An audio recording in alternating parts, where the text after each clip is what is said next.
জড়তাকে দূরে সরিয়ে তার হৃদয়ের সমস্ত আবেগ, সমস্ত ভালোবাসা উজাড় করে দিতে যায় তার মাকে শ্রদ্ধাঞ্জলি জানাতে চায়।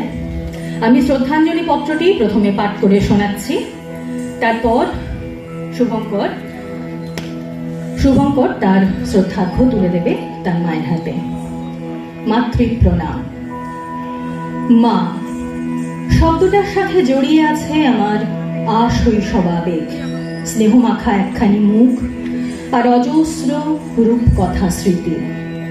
হাজারো বিষণ্ণতা আর হতাশার মাঝে এক টুকরো রোদেলা সকাল আমার মা, যার শরীরের ওম জড়িয়ে প্রথমেই পৃথিবীর আলো দেখা, যার বলিষ্ঠ মুষ্টির আশ্রয়ে এক্কা দোক্কা পায়ে প্রথম চলতে শেখা, যার হাত ধরেই প্রথম নাচের স্কুলে যাওয়া, আদরে শাসনে মাখামাখি তিনি আমার মা।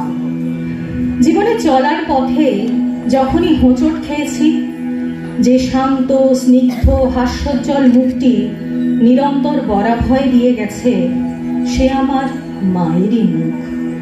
চারপাশের অজস্র ভ্রুকুটিকে হেলায় তুচ্ছ করে নৃত্যশিল্পকে আলিঙ্গন করে বাঁচার শিক্ষাও তাঁরই দেওয়া।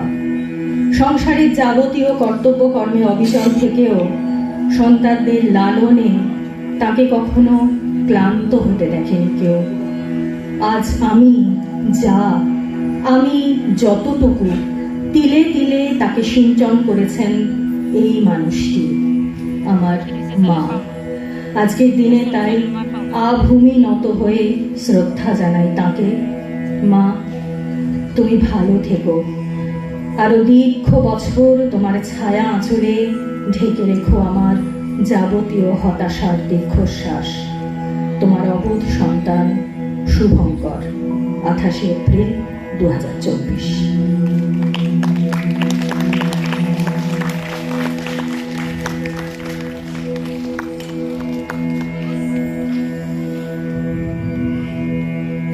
या देवी सर्वभूतेषु मातृरूपेण संस्थिता, नमस्तस्यै नमस्तस्यै नमस्तस्यै नमो नमः।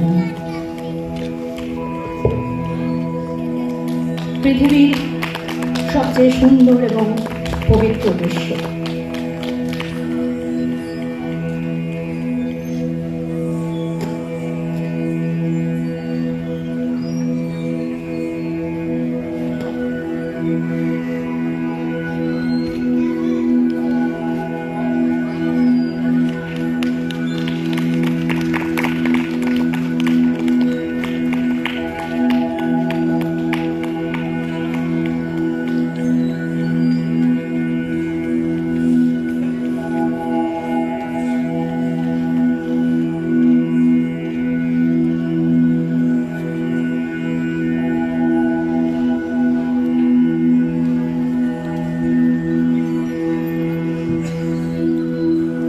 এবারে আমরা চলে যাব আমাদের মূল নৃত্য অনুষ্ঠানে।